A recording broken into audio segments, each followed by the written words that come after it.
Well, as we told you last fall when we were previewing the theme gardens that we were going to have for 2003, we decided to put in a direct seeded garden. This is just taking some packets of seed and sowing them directly into an area out here in our studio garden.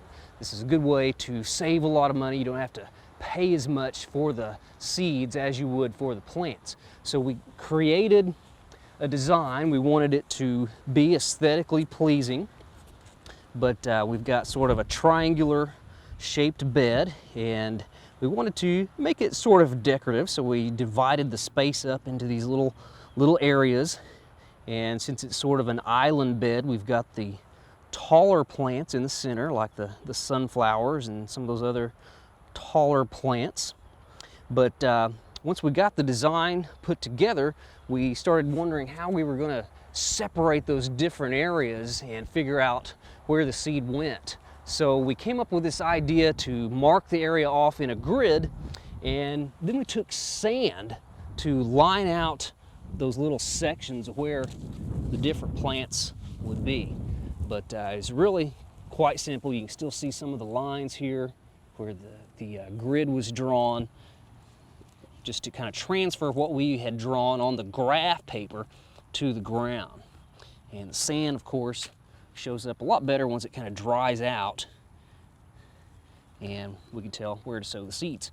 Now, the seeds, when we sow them, we're going to broadcast them over the entire areas within the sand. We're not going to sow them in rows or anything like that. But we've got several different types of plants that are pretty easy to grow from seed. We've got phlox dramundii, different types of sunflowers, several different types of zinnias. There's a dark colored sunflower, purple zinnia. We've got some marigolds, 4 o'clocks, and several other things that we're going to grow in here. And this is a good way to save some money in the garden. You don't have to spend all that extra money on the plants. Just sow the seeds, and you'll have lots of cut flowers. And this is also a really good activity that your children could get involved with to create their own seeded garden. Well, we'll come back and give you an update later on to see how this garden turns out. We hope you've enjoyed this classic from the Oklahoma Gardening Vault. Remember, even though these tips and techniques are timeless, there's always something new to learn in the world of gardening. By subscribing to both Oklahoma Gardening and OK Gardening Classics, you'll have access to a wealth of gardening knowledge, both classic and contemporary.